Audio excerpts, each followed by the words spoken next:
नित उठ कर शिव को समर ले, नित नित उठ कर शिव को समर ले, जीवन धन्य बना ले।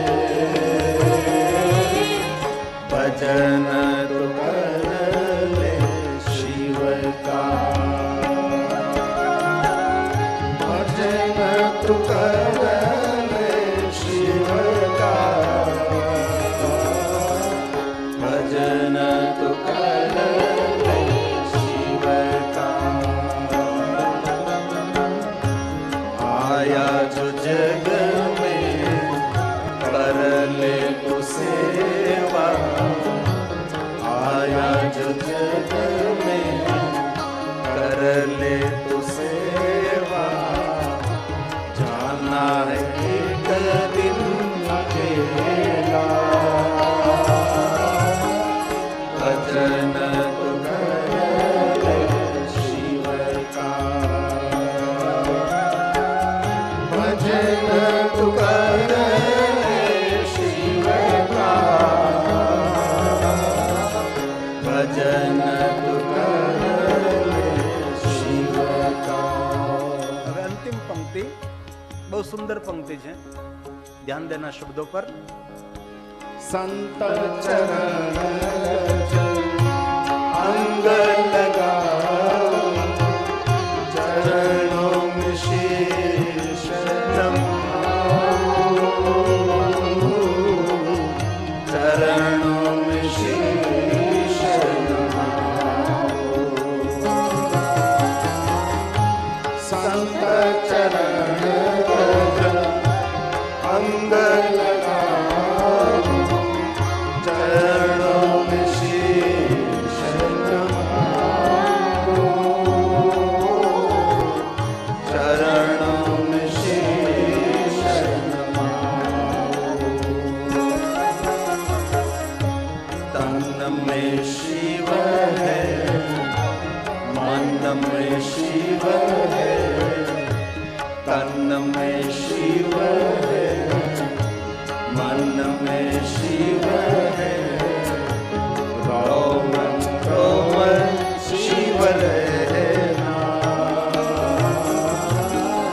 भजन तो कर ले शिव का, भजन तो कर ले शिव का, भजन तो कर ले शिव का। आया जो जग में कर ले तू सेवा, आया जो जग में कर ले तू सेवा, जाना है एक दिन अकेला।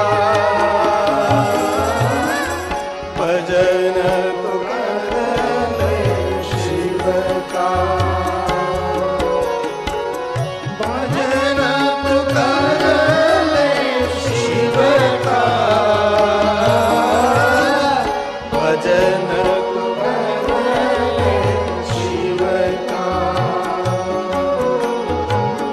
भजन तो कर ले शिव का,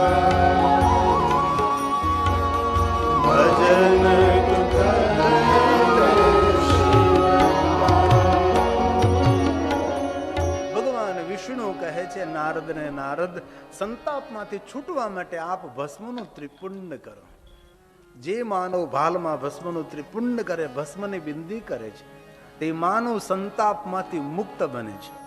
જેને ખરાબ અને નબળા વિચારો આવતા હોય તેના માટે ભગવાન વિષ્ણુજીએ કહ્યું કે ભસ્મની બિંદી કરો। જેને ઉદ્વેગ થતો હોય, અંદરથી ડર લગતો હોય, ભગવાન મહાદેવ એક દેવ એવા છે, દેવ અભય વરદાન, જીવનના દરેક ભયને દૂર કરનારા ભગવાન મહાદેવ છે।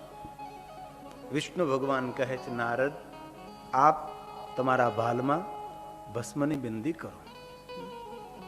આજકલ તો લોક ભસ્મની બિંદી કરવાની ક્યાં વાત કરો, કુમકુમની બિંદી પણ નથી કરતા, ચંદનની બિંદી પણ નથી કરતા. આજનો માણસ એટલો બધો ભણી ગયો છે કે પોતાની સંસ્કૃતિને ભૂલવા લાગ્યો છે. પોતાના કપાળમાં ચાંદલો કરે તો એ માણસ પોતાના જીવનને નાનપ અનુભવે છે કે હું અભણ માણસ છું, ગામડીઓ માણસ છું, હું દેહાતી માણસ છું. ભલે કોરા કપાળવાળા માણસનું સન્માન આ પૃથ્વી ઉપર થતું હોય, પણ જેના ભાલમાં ભસ્મ હોય તેનું સન્માન શિવલોકમાં થાય છે. ભગવાન મહાદેવને વહાલો લાગે છે.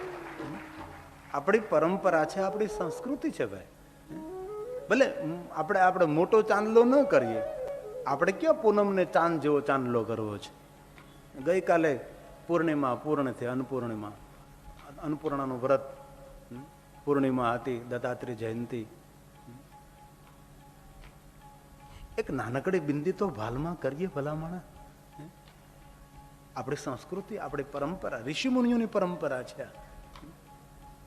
શિવપુરાણમાં તો એમ કહ્યું છે, ભગવાન વ્યાસજીએ યમરાજાના મુખમાં શબ્દો મૂક્યા અને યમરાજા એમ બોલે છે. યમરાજા પોતાના સૈનિકોને કહે છે કે સૈનિકો, તમે જીવ લેવા માટે જાઓ છો ને જીવ લઈને આવો, પણ જેના ભાલમાં ભસ્મની બંદી ન હોય તેને નરકમાં નાખો.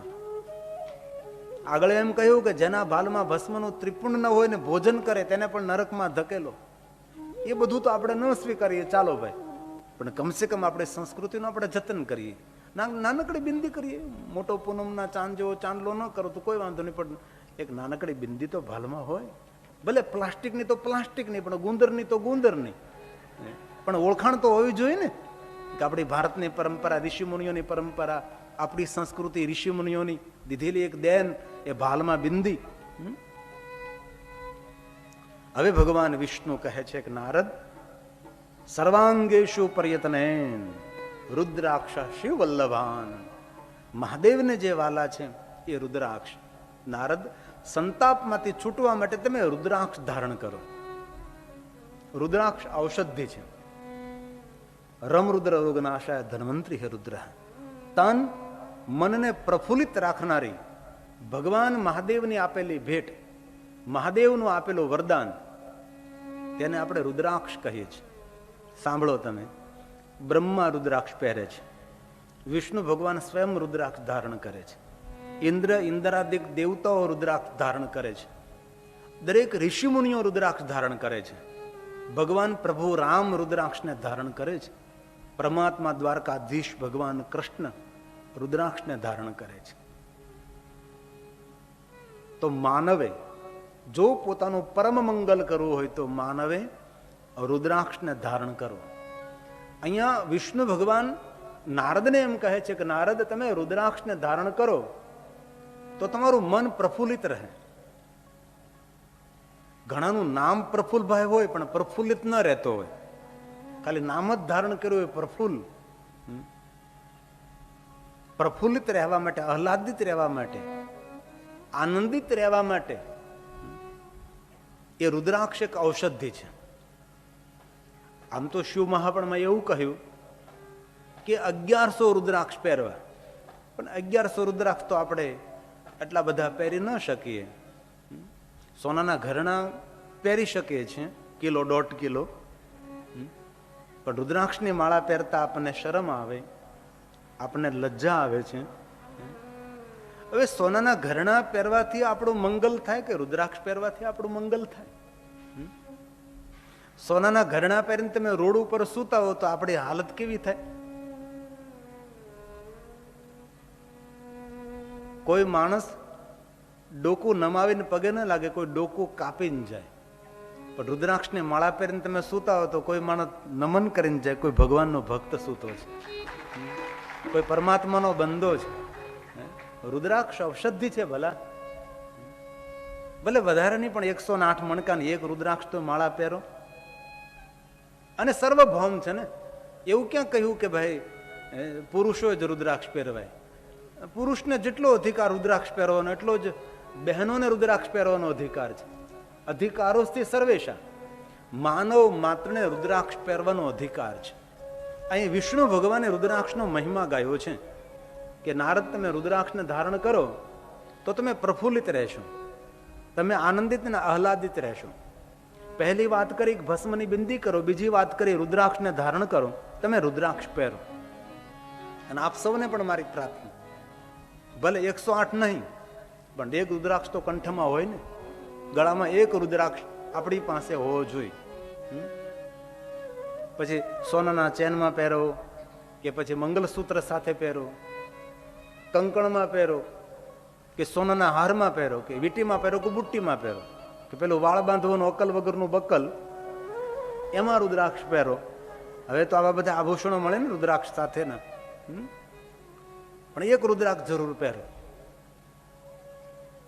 ઈમાનદારી પૂર્વક હાથ ઊંચો કરવાનો છે, ઈમાનદારી પૂર્વક.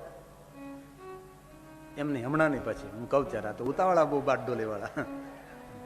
જો પેલા વાત સમજો, જેના ગળામાં રુદ્રાક્ષ ન હોય એટલા માણસો ઊંચો હાથ કરે. હા, તમે આમ નામ બધા બેઠા છે. જેના ગળામાં રુદ્રાક્ષ ન હોય, જેને રુદ્રાક્ષ ન પહેર્યો હોય, જેને ન પહેર્યો હોય, જેના અંગ પર ન હોય ઊંચો હાથ કરે. તમે બધા મારી પાસે આવજો. હવે રુદ્રાક્ષ એક ઔષધિ છે, રુદ્રાક્ષ એક જડીબુટ્ટી છે. આમાં બધાને પૂછો કોના અંગ ઉપર સોનાનું ઘરેણું છે, તો બધા ઊંચો હાથ કરશે. સોનું છે પહેરવા માટે, પણ રુદ્રાક્ષ નથી આપણી પાસે. તો બહુ મારી હૃદયની પ્રાર્થના, સાધુ તરીકે કહું છું, ભલે વધારે નહીં પણ એક રુદ્રાક્ષ પહેરજો હાથથી, ભસ્મની બિંદી કરજો. જો તમે તમારા જીવનમાં કાંઈક અલગ દુનિયા ઊભી થાય, એક જુદી દુનિયા ઊભી થશે તમારી. આપણી માનસિકતા બદલી જાય, આપણો સ્વભાવ, આપણી જીવન શૈલી બદલી જાય. કારણ કે રુદ્રાક્ષ આપણને ખોટા માર્ગે જતા રોકે જ, આપણને અટકાવે જ કે રુદ્રાક્ષ પહેર્યો જ. અને આ રુદ્રાક્ષમાં કાંઈક તથ્ય હોય તો જ પુરાણોમાં વર્ણન હોય ને, તો જ ઋષિ મુનિઓ સ્વીકાર્યું હોય ને. આમ નામ તો કાંઈ ન લખીને એવું કેમ ન કીધું કે આંબળાનો ઠળિયો પહેરો, એવું ન કેમ કહું બોરનો ઠળિયો પહેરો, એવું જ નહીં કીધું. રુદ્રાક્ષ પહેરો શા માટે? એવું ના કીધું કે સરોઠી પહેરો, સરોઠી આવે ને પેલે લાલ લાલ ના કાળા મોઢા વાળી, એવું કેમ ન કહ્યું? આ રુદ્રાક્ષ પહેરવાનું શા માટે? કારણ કે ઔષધિ છે શરીર માટે. સારામાં સારી, શ્રેષ્ઠમાં શ્રેષ્ઠ ઔષધિ એ રુદ્રાક્ષ છે. તો તમારા સૌ પાસેથી હું આશા રાખું છું, આજે રવિવાર છે ને, આવતીકાલે સોમવાર પણ છે. બોલો કેવી વાત છે.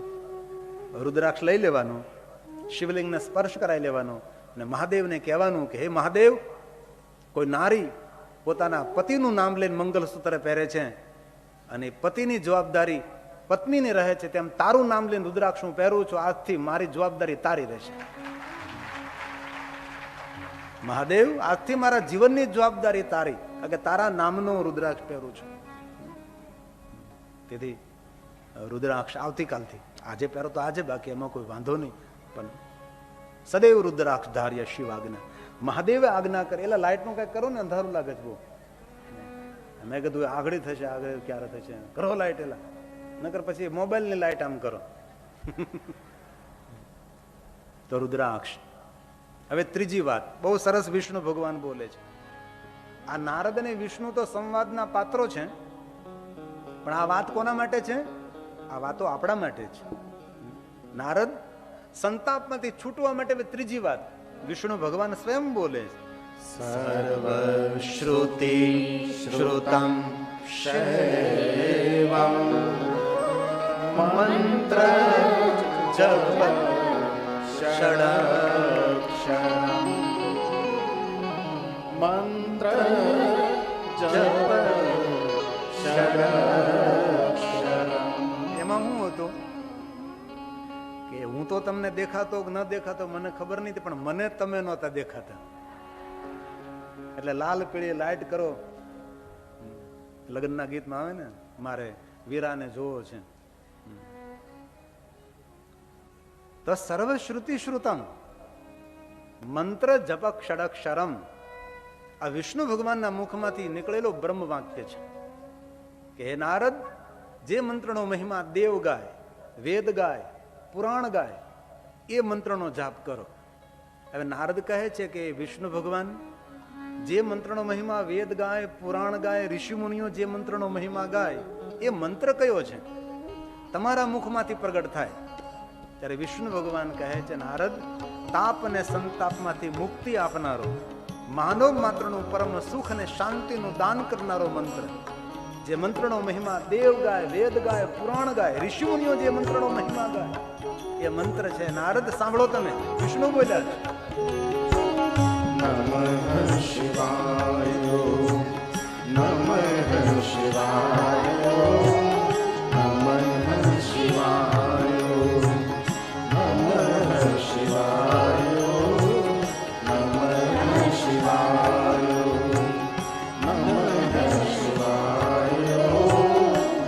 નમઃ શિવાય,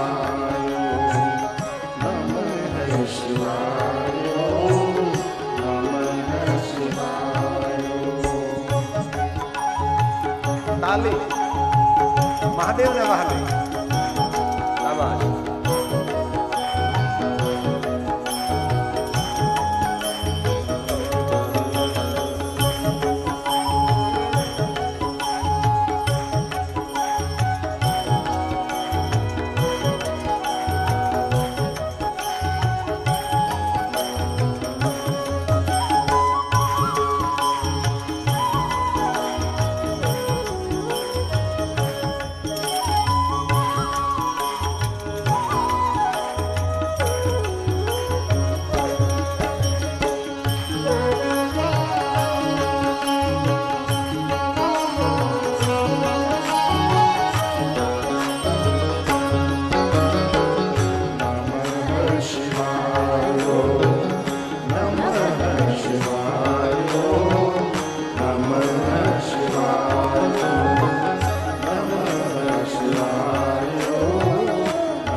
નાગનાથ, હે ભાવનાથ, હે ભીમનાથ, હે ભૂતનાથ, હે ભાડનાથ, હે કેદારનાથ, હે ગલ્પેશ્વર, હે ભૈરવનાથ, મહાદેવ નારેશ્વર,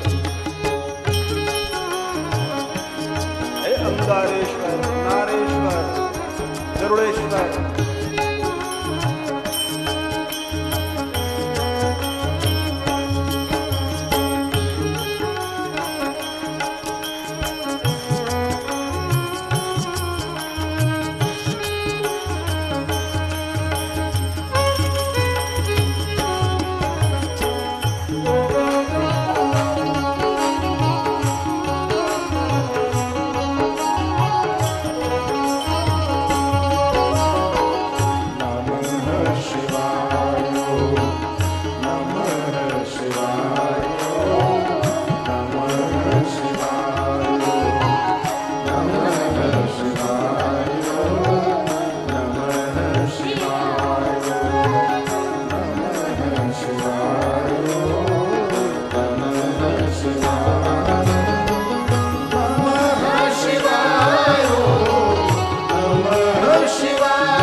મહાદેવેતી કીર્તના શિવલોકમ વ્રજેન નરઃ.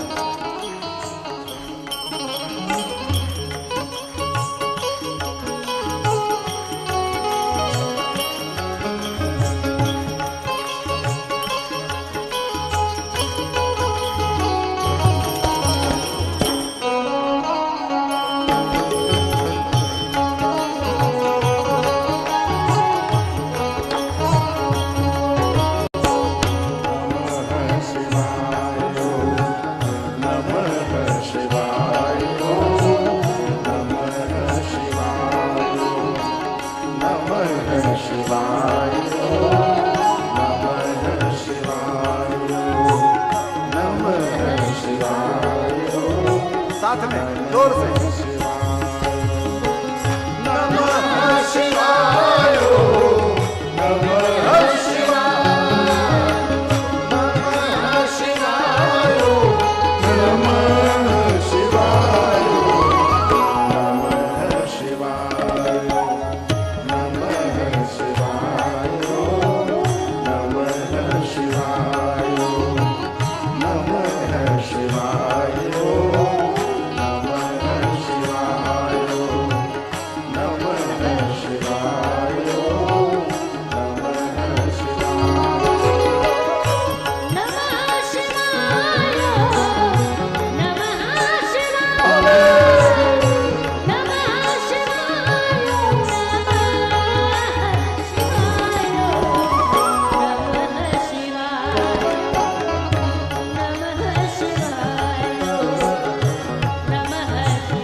નારદને કહે છે, નારદ સંતાપમાંથી છૂટવા માટે ભાલમાં ભસ્મની બિંદી કરો, કંઠમાં રુદ્રાક્ષને ધારણ કરો અને પંચાક્ષર મંત્ર ઓમ નમઃ શિવાય મંત્રનો જાપ કરો. આદિ મંત્ર, મૂળ મંત્ર, મહામંત્ર, આ દુનિયાનો શ્રેષ્ઠમાં શ્રેષ્ઠ મંત્ર છે ઓમ નમઃ શિવાય. આપ સૌ જાણો છો મહાદેવથી કોઈ મહાન દેવ નથી અને ઓમ નમઃ શિવાય મંત્રથી કોઈ મહાન મંત્ર નથી. બહુ સરસ એક વાત સંભળાવું. ભગવાન મહાદેવે ભવાનીને કહ્યું, સાંભળો ભવાની. તો ભવાની જાણે છે કે ભગવાન મહાદેવ જ્યારે કઈ બોલે એમાં કઈ તથ્ય હોય. સાંભળવા માટે ઉમા આતુર રહે છે. ઉમા કહો મેં અનુભવ અપના, લગે કહન હરિ કથા રસાલા. અરે ઉમા ભવાની એમ કહે છે, કહો પ્રભુ આપ શું કહેવા માંગો છો? ત્યારે શંકર ભગવાને એમ કહ્યું કે સાંભળો ભવાની, ભાલમાં ભસ્મ હોય, ગળામાં રુદ્રાક્ષ હોય અને મુખમાં મારું નામ હોય, એવો માનવ સંસારના દરેક સુખને ભોગવીને પોતાના સંસારને પૂર્ણ કરીને જ્યારે પોતાનું શરીર શાંત કરીને જ્યારે મારા લોક તરફ આવે છે, શિવલોક તરફ આવે છે, ત્યારે હું આ શિવલોકમાં બેઠા બેઠા હું તેને જોતો રહું છું કે મારો ભક્ત આવે છે, મારો ભક્ત આવે છે, મારો ભક્ત આવે છે. ત્યારે ભવાની કહે, આગળ બોલો. સાંભળો ભવાની, એ મારા ભક્તને હું આવતો જોતો હોઉં છું ને મારો ભક્ત ચાલતો ચાલતો ચાલતો ચાલતો શિવલોક તરફ આવતો હોય છે અને આવતા આવતા એના પગ થાકી જાય છે. અને જ્યારે શિવલોક તરફ આવતો જેના પગ થાકી જાય અને થાકનો અનુભવ કરવા લાગે ને, ત્યારે સાંભળો ભવાની, હું આ શિવલોક છોડીને એની સામે જાઉં અને સામે જઈ અને તેને ઉચકી લઉં અને મારા કંધોલા પર બેસાડીને શિવલોક પહોંચાડી દઉં. હું એની સામે ચાલીને જાઉં અને તેને ઉચકી લઉં અને મારા ખંભા પર બેસાડી અને તેને શિવલોક સુધી પહોંચાડું. આ મારું વચન છે, આ શંકર ભગવાનનું વરદાન છે. તો હવે બધી વ્યવસ્થા થઈ. પહેલાં બાકી આપણે નાટક કે કાંઈ સર્કસ કે કાંઈ જોવાનું આવ્યું હોય તો આપણા બાપાને હારે આપણે જાય તો આપણે નાના હોય દેખાય ને આમ કરતા હોય તો બાપા આપણને ખંભા પર બેસાડી અને દેખાડે. શંકર આપણો પિતા છે. તો ભસ્મની બિંદી કરવી, એક રુદ્રાક્ષ પહેરવો અને પંચાક્ષર મંત્ર ઓમ નમઃ શિવાય મંત્રનો જાપ કરવો. આ ત્રિવસ્તુ તાપત્રય હરમ, આધિ વ્યાધિ ઉપાધિમાંથી મુક્તિ આપનારી વસ્તુ છે ત્રિવસ્તુ. તો થોડી મિનિટો હું તમારી મારા શ્રોતાઓની લઉં છું કે આપ સૌ વતી મારે આદર કરવો છે. જેના તરફથી આપણને કથા મને ગાવા મળે ને તમને સાંભળવા મળે છે આ બારડોલીના આંગણે, એવા જજમાન પરિવારને મારા મંચ ઉપર બોલાવવા છે અને આપ સૌ વતી તેનો આદર કરવાનો છે. તો રાજુભાઈ ભારતીબેનનો સંપૂર્ણ પરિવાર જે એ મંચ ઉપર બેઠા છે, મંચ અહીંયા આવે મારી પાસે તેવી પ્રાર્થના છે. જેમ બને એમ જલ્દી ચાલતા ચાલતા ભાઈ શયન, બેન તન્વી ને તન્વી નહીં પણ તનિક્ષા, જલ્દી ભાઈ લાવો. ઓલી રુદ્રાક્ષની માળાઓ હતો ને તે આપણી પાસે પેલો કોથળો ફેર્યો હતો કાલ હાંજે. લાવ જલ્દી. આપનું સ્થાન થોડી મિનિટો માટે જાળવી રાખજો આપણે. અને આપણે આના પછી આપણો ચારુ કેસી કરવાનો છે એટલે એમાં તૈયાર રહેજો. આવો સબ મહેમાન, આવો મહેમાન બધા પરિવાર નાખો, પરિવાર નાખો, આવજો, વાંધો નહીં. આવો આગલી લાઈને પાછલી લાઈને બધે બાળ બચ્ચા સહ પરિવાર સાથે આવો. રજુભાઈ આવો બેટા, આવો રજુ. ખૂબ તાલીઓ વડે આપ પણ આદર કરો. આવો બેટા,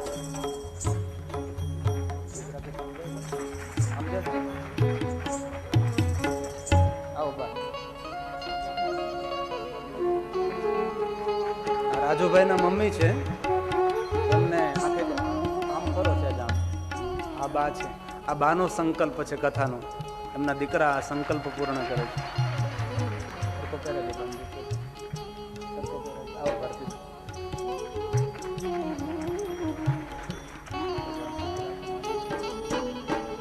આવો બેટા દીકરી.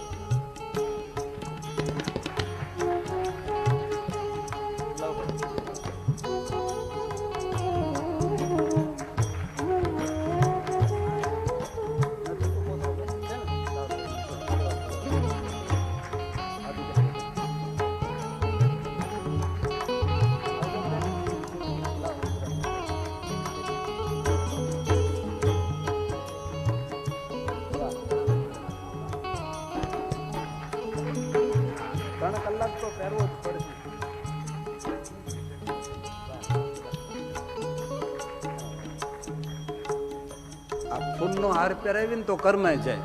આ રુદ્રાક્ષનો હાર કર્માય જ નહીં.